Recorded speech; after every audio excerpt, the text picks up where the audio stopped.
Hello friends, आपको तो पता ही होगा प्रियंका चोपड़ा और निक जोन्स इंटरनेशनल कपल हैं।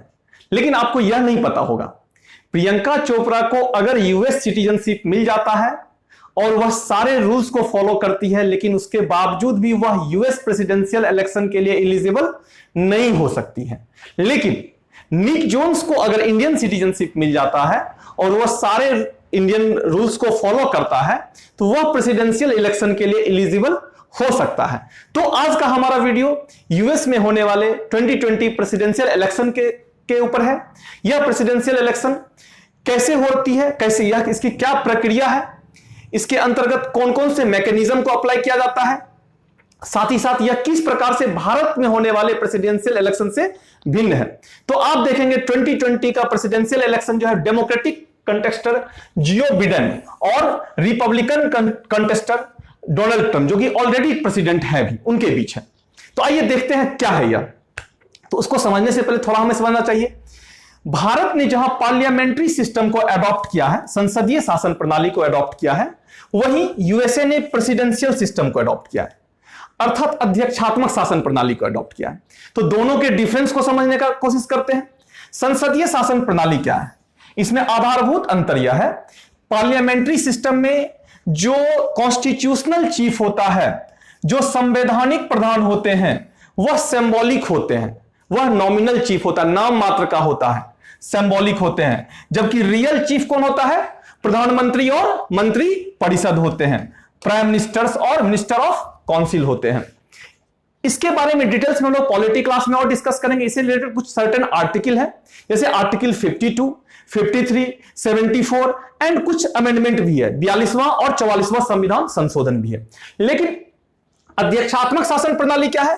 इसमें जो कॉन्स्टिट्यूशनल चीफ होता है, जो संवैधानिक चीफ होते हैं, संवैधानिक प्रधान होते हैं, वही वास्तविक प्रधान होते हैं।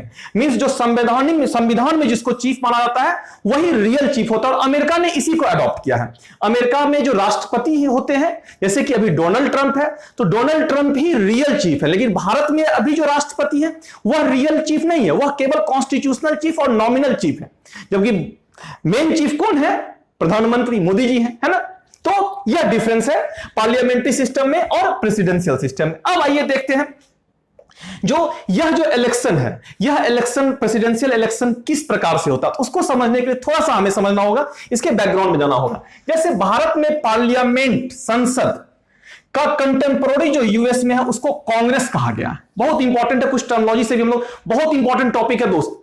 एग्जाम में इस एक टॉपिक से किसी भी एग्जाम में एक क्वेश्चन 99% चांस है, चाहे वह क्लरिकल एग्जाम दो या आईएएस का एग्जाम दो, आएगा। तो पार्लियामेंट जो भारत में है उसी को यूएस में क्या कहा गया है? कांग्रेस कहा गया है। अब देखते हैं पार्लियामेंट, संसद किससे बना होता है? Parliament composed bye Lok Sabha, Rajya Sabha और प्रेसिडेंट, राष्ट्रपति। यह अपने आप में क्वेश्चन है। संसद के अंतर्गत कौन कौन आता है? लोकसभा आता है, राज्यसभा आता है और राष्ट्रपति आता है। जबकि सेम टाइम कांग्रेस किससे कंपोज्ड है? वह है the Senate. The Senate equal to Rajya Sabha. अब देखते हैं क्या डिफरेंस है। द सीनेट यह अपर हाउस है and the House of Representative यह हमारे लोकसभा के जैसा है। थोड़ा इंपॉर्टेंट समझिएगा। द सीनेट जो है वह राज्यसभा, हमारे जो राज्यसभा की विशेषता परमानेंट नेचर का है। और जब the House of represent main यही है। लोकसभा हमारे यहां भी जो मेन इंस्टीट्यूशन है पार्लियामेंट्री सिस्टम का, वह लोकसभा है। ठीक उसी प्रकार से यूएस कॉन्स्टिट्यूशन ने भी सब मेन इंस्टीट्यूशन जो है वह कौन सा है? द हाउस ऑफ रिप्रेजेंटेटिव है। थोड़ा और डिफरेंस समझते हैं। जैसे हमारे यहां राज्यसभा में 245 मेंबर्स होते हैं और यह एक स्टेबल इंस्टीट्यूशन है। ठीक उसी प्रकार से द सीनेट जो है यह अमेरिका का राज्यसभा है, यह भी परमानेंट नेचर का होता है, यह भी अस्थाई सदन है, ठीक है। लेकिन इसमें जो मेंबर होते हैं वह 100 होते हैं। 100 मींस क्या? 2 मेंबर फ्रॉम ईच स्टेट। यह थोड़ा डिफरेंस है हमारे से। हमारे यहां क्या होता है? हमारे यहां पॉपुलेशन के आधार पर, जनसंख्या के आधार पर किस राज्य से राज्यसभा के कितने मेंबर होंगे इसका निर्धारण होता है। जबकि अमेरिका में ऐसा नहीं है। यूएसए में क्या है? प्रत्येक स्टेट से 2 मेंबर होगा। इसलिए टोटल नंबर ऑफ सीनेट कितने होते हैं?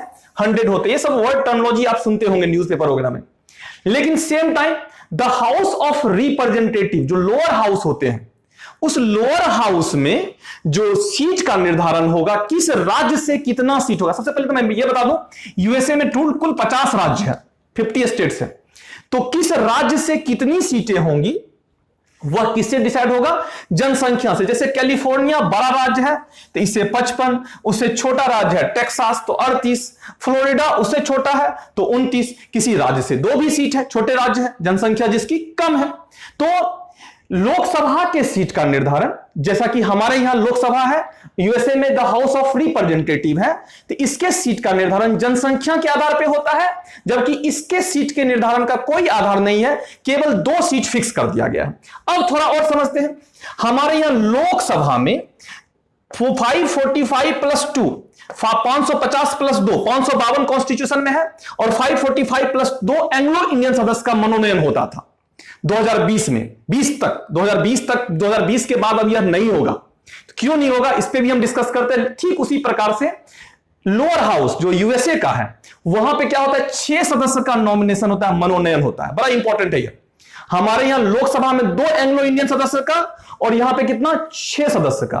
अब एक इंपॉर्टेंट पॉइंट है जो कि आपके exam point of view, coming exam point of view से इंपॉर्टेंट होगा, जो यह 2 एंग्लो इंडियन सदस्य का अब मनोनयन नहीं होगा।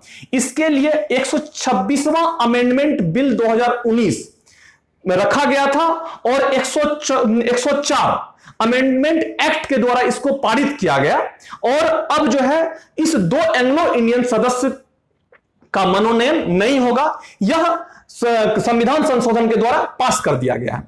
अब थोड़ा इंपॉर्टेंट है, यह एंग्लो इंडियन सदस्य मूल कॉन्स्टिट्यूशन में था। आर्टिकल 334 में यह प्रावधान था, 2 एंग्लो इंडियन सदस्य का मनोनयन होगा, लेकिन यह 10 साल के लिए था उस समय, और बाद में इसको कंटिन्यू करता गया, जो वर्तमान समय तक चलता था। लेकिन 2020 के बाद अब यह नहीं होगा।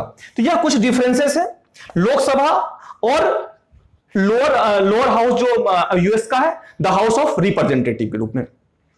तो अब इंपॉर्टेंट है जो यहां पे चुनाव कैसे होता है, तो भारत में कैसे चुनाव होता है और अमेरिका में कैसे चुनाव होता है। तो हमारे यहां चुनाव होने के लिए, मैंने पहले ही बोला था, निक जोन्स जो है वह भारत का प्रेसिडेंट बन सकता है, लेकिन प्रियंका चोपड़ा यूएस की प्रेसिडेंट नहीं बन सकती। क्यों बोला था, इसको समझिएगा। यहां पे साफ साफ कॉन्स्टिट्यूशन, संवैधानिक प्रावधान है, the president must be natural born citizen of the US, means प्राकृतिक रूप से उसका जन्म हुआ हो। कहां? अमेरिका में। प्रियंका चोपड़ा का जो भी नेक्स्ट जनरेशन होगा, बेटा हो या बेटी हो, जो भी हो, वह एलिजिबल होगी अगर प्रियंका चोपड़ा ले लेती है सिटीजनशिप यूएसए का तो। लेकिन Priyanka Chopra US citizenship, US presidential election में पार्टिसिपेट नहीं कर सकती है, लेकिन निक जोन्स कर सकता है। क्यों कर सकता है? The president must be citizen of India, Bharat का नागरिक होगा तो वह यहां पे पार्टिसिपेट कर सकता है। दूसरी विशेषता क्या है, यह 35 ईयर और 35 ईयर यहां दोनों जगह सेम है। तीसरी विशेषता है क्या, यूएस में प्रेसिडेंशियल इलेक्शन लड़ने के लिए वहां जन्म लेना ही काफी नहीं है।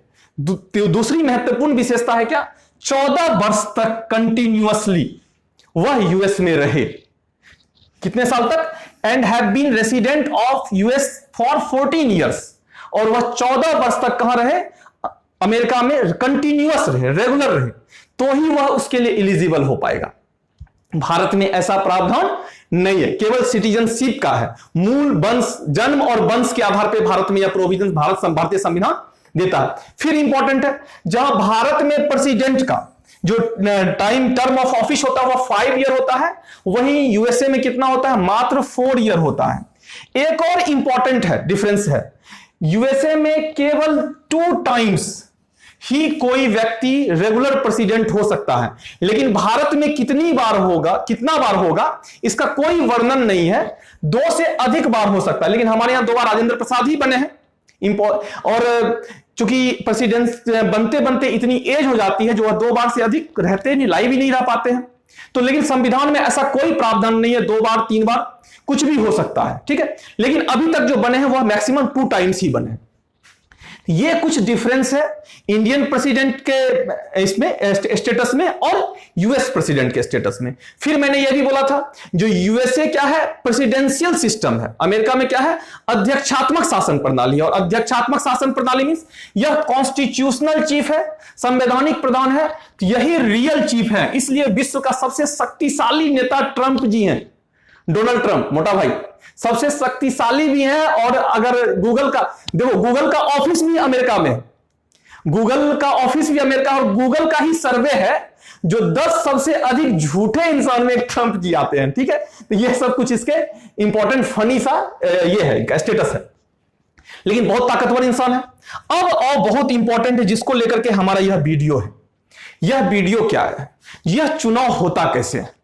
तो इस चुनाव को समझने से पहले थोड़ा हमको अमेरिका में पॉलिटिकल पार्टी के स्टेटस को समझना चाहिए। ठीक उसी तरह से जैसे हमारे यहां मल्टी पार्टी सिस्टम है, इंडिया में भी क्या है, बहुत सारे पार्टी है, मल्टी पार्टी है, उसी तरह से अमेरिका में भी मल्टी पार्टी है, ध्यान रखना। लेकिन जनरली पॉपुलर वर्ड में 2 ही पार्टी आता है, एक डेमोक्रेटिक आता है, दूसरा रिपब्लिक आता है।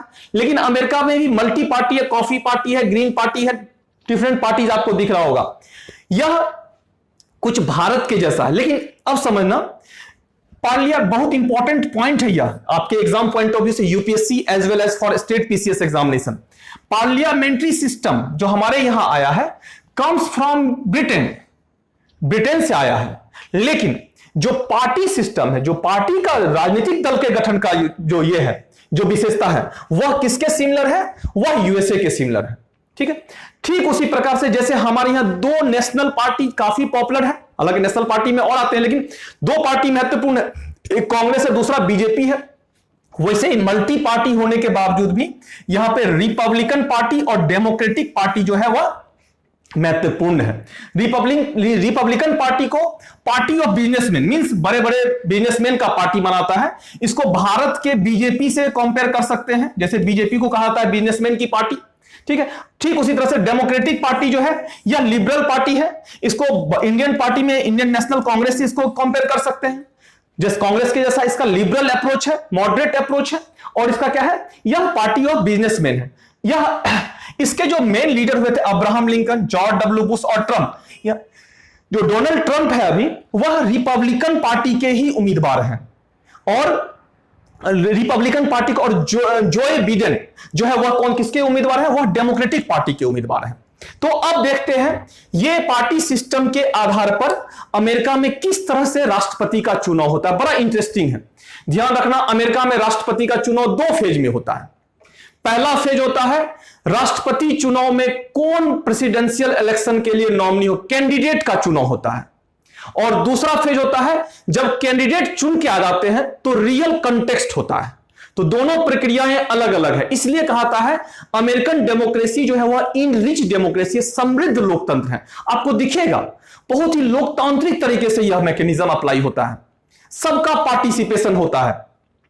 भारत के संदर्भ, भारत से अगर तुलना करेंगे तो इंडियन डेमोक्रेसी के बारे में कहा जाता है भारतीय लोकतंत्र कंसिस्टेंट लोकतंत्र है। भारतीय लोकतंत्र एक large democracy due to population, जबकि यूएस डेमोक्रेसी क्या है, इनरिच डेमोक्रेसी है और कंसिस्टेंट डेमोक्रेसी है। ठीक है, कुछ इस तरह से दोनों को आप कंपेयर कर सकते हैं, दोनों की तुलना कर सकते हैं। तो अब आइए देखते हैं क्या है यह। सबसे पहले तो प्रेसिडेंशियल इलेक्शन प्रोसेस को आप 2 फेज में कैटेगराइज कर सकते हैं समझने के लिए। पहला होगा क्या, election of presidential face from different party. जो मैंने भी पार्टी बोला है, अलग अलग पार्टी से जो प्रेसिडेंशियल चुनाव में आएगा कैंडिडेट, तो उसको कैसे चुना जाएगा, इसकी भी एक प्रक्रिया है और बहुत ही लोकतांत्रिक प्रक्रिया है। भारत के जैसा नहीं है जो वंशवाद की प्रवृत्ति देखेंगे, बहुत सारे पार्टी हैं जो फादर उसके जो पहले अध्यक्ष रह चुके हैं तो उसका पुत्र उसका अध्यक्ष है। चाहे वो नेशनल पार्टी में भी आप देखेंगे बहुत सारे हैं और रीजनल पार्टी में भी बहुत सारे देखेंगे। लेकिन यहां पर ऐसा नहीं है, यहां पे कोई भी पार्टिसिपेट कर सकता है और वह प्रेसिडेंशियल फेस के रूप में आ सकता है। यही लोकतंत्र है यहां का। तो कैसे हो सकता है, इसको लेकर के 2 टर्मिनोलॉजी यूज होता है, बड़ा ही फैंटास्टिक टर्मिनोलॉजी है, काफी न्यूज वगैरह में सुनने को मिलता होगा आप लोग को। एक प्राइमरीज है, दूसरा कॉकस है। जो फेस का चुनाव होगा, कौन राष्ट्रपति का चुनाव लड़ेगा, डोनाल्ड ट्रंप लड़ेंगे कि जो बिडेन लड़ेंगे या कोई और लड़ेगा, तो पहले इसको तय होना है अलग अलग पार्टी के द्वारा, अलग अलग पार्टी, इसको कहते हैं इंटरनल डेमोक्रेसी, पार्टी के अंदर लोकतंत्र। इससे ग्रासरूट लेवल का कोई भी व्यक्ति जो है वह राष्ट्रपति पद तक पहुंच सकता है। भारत में तो ऐसा सोचा भी नहीं जा सकता है। अब देखो क्या होता है, यह दो वर्ड, एक प्राइमरीज और दूसरा कोकस। जैसे आप यह दोनों को एक एग्जांपल से समझिए।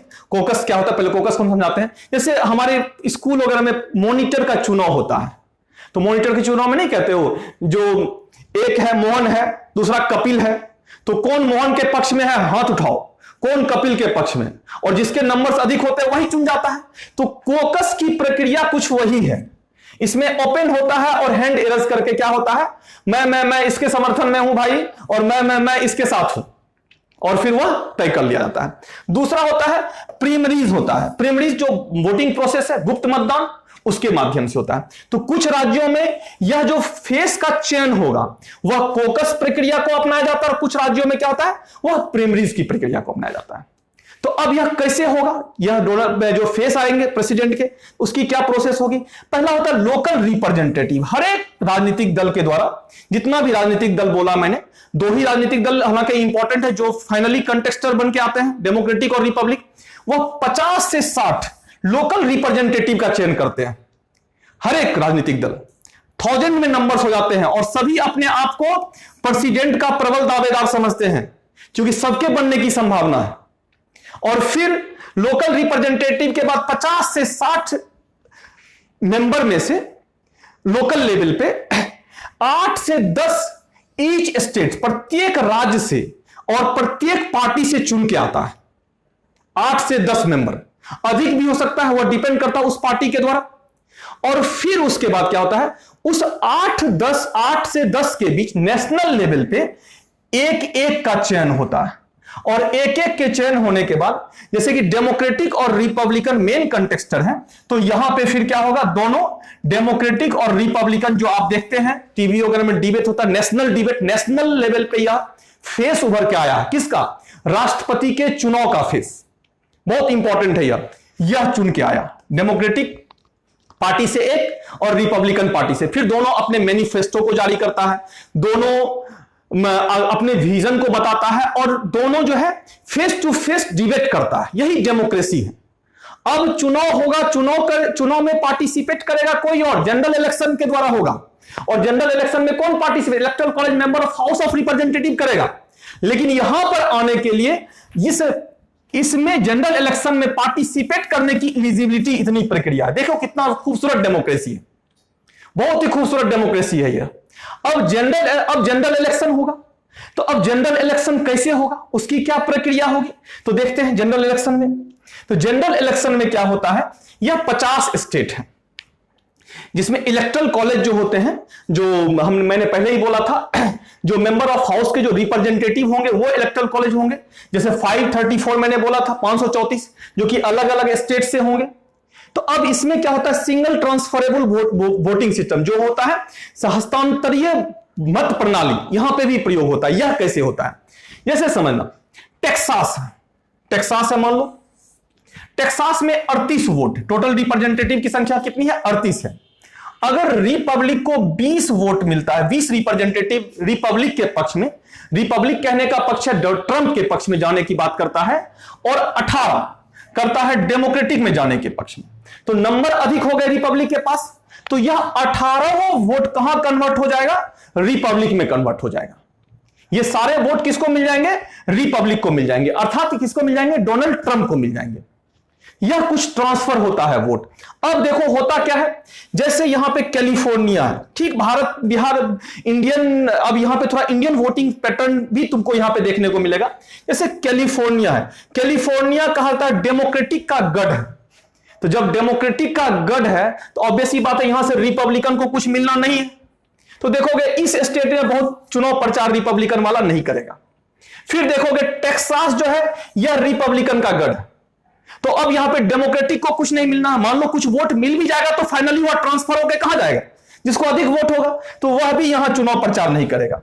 जैसे लेकिन फ्लोरिडा में क्या होता है, वोट शिफ्ट होता है, कभी इसके पक्ष में कभी उसके पक्ष में। इस तरह के बहुत सारे छोटे छोटे स्टेट्स हैं जहां पे क्या होता है, वोट क्लीन स्वीप होता है, कभी डेमोक्रेटिक में और कभी रिपब्लिक में, मींस अनसर्टेनिटी होती है। तो वैसे स्टेट में देखोगे बड़े पैमाने पे चुनाव प्रचार होता है। यहां पे सभी स्टेट में चुनाव प्रचार करने के बजाय क्या होता है, ऐसे स्टेट में चुनाव प्रचार पर अधिक महत्व दिया जाता है जहां पे कि क्या हो, क्लीन स्वीप की संभावना हो, अर्थात जहां पे वोटर्स की अनसर्टेनिटी बनी होती है, कभी इस पक्ष में कभी उस पक्ष में। तो यह है। अब देखते हैं इसमें यहां पे इंपॉर्टेंट है एक और पॉइंट, हमेशा जब भी अमेरिकन प्रेसिडेंशियल इलेक्शन होगा तो वह नवंबर मंथ के मंडे के फर्स्ट ट्यूसडे को होगी। बड़ा इंपॉर्टेंट टर्मिनोलॉजी है, मंडे के बाद के ट्यूसडे, जो फर्स्ट ट्यूसडे होगा उसको होगी। कैसे? जैसे मान लो 1 तारीख को, 1 नवंबर को ट्यूसडे हो गया, तो उस 1 नवंबर को चुनाव नहीं होगी। अब क्या होगा, Tuesday, Wednesday, Thursday, Friday, Saturday, Sunday, Monday, और फिर मंडे के बाद जब ट्यूसडे आएगा तभी चुनाव होगा। ठीक उसी प्रकार से अगर मान लो 1 तारीख को फ्राइडे आ गया तो फिर देन सैटरडे, संडे, मंडे और फिर ट्यूसडे। तो कुछ इस तरह से होता है, मींस यहां का यह है कॉन्स्टिट्यूशनल प्रोविजन है, जब भी चुनाव होगा नवंबर वीक के आफ्टर मंडे जो ट्यूसडे आएगा उसी को होगा। मींस मंडे का आना भी जरूरी है और पहला ट्यूसडे ही चुनाव के लिए होगा सही डे। तो इस तरह से यह पूरा क्या होता है, जनरल इलेक्शन प्रोसेस होता है। जनरल इलेक्शन प्रोसेस बहुत इंपॉर्टेंट होता है और जनरल इलेक्शन प्रोसेस से जो है वह एक्चुअल डेमोक्रेटिक नॉर्म्स जो है, लोकतांत्रिक इसका प्रयोग होता है। और सिंगल ट्रांसफरेबल वोटिंग सिस्टम, यह कुछ भारत के जैसा ही है। जनरली लोग अमेरिकन प्रेसिडेंशियल इलेक्शन में इसी को समझते हैं, इसी को, लेकिन इससे पहले एक बहुत महत्वपूर्ण चरण है, बहुत महत्वपूर्ण स्टेज है। वह क्या है, इलेक्शन प्रेसिडेंशियल फेस, जो प्रेसिडेंशियल फेस होगा उसका इलेक्शन फ्रॉम डिफरेंट पार्टीज, जो अपने आप में एक इंपॉर्टेंट है। और इसमें कुछ टर्मिनोलॉजी, प्राइमरीज और कॉकस जैसे वर्ड है जो इसके लिए है। और यही स्पष्ट करता है भारत का, अमेरिका का लोकतंत्र जो है वो बहुत ही इफेक्टिव है और ग्रास रूट लेवल तक वहां पे डेमोक्रेटिक राइट्स का यूज होता है। तो इस तरह से ये प्रेसिडेंशियल इलेक्शन पे आने वाला फर्स्ट वीडियो है। अभी जो एग्जिट पोल आ रहा है उसमें डोनाल्ड ट्रंप को आगे दिखा जा रहा है, इसलिए मैंने दे दिया है। यह एग्जिट पोल है, यह कोई मेरा इवैल्यूएशन नहीं है, ध्यान रखिएगा। यूएस का एग्जिट पोल है। और जैसे ही इलेक्शन हो जाता है, चुनाव हो जाता है, तो उसके ऊपर एक और वीडियो मैं लेके आऊंगा। तो इस वीडियो के साथ ही आज का हमारा वीडियो खत्म होता है। Thank you, thanks a lot all of you.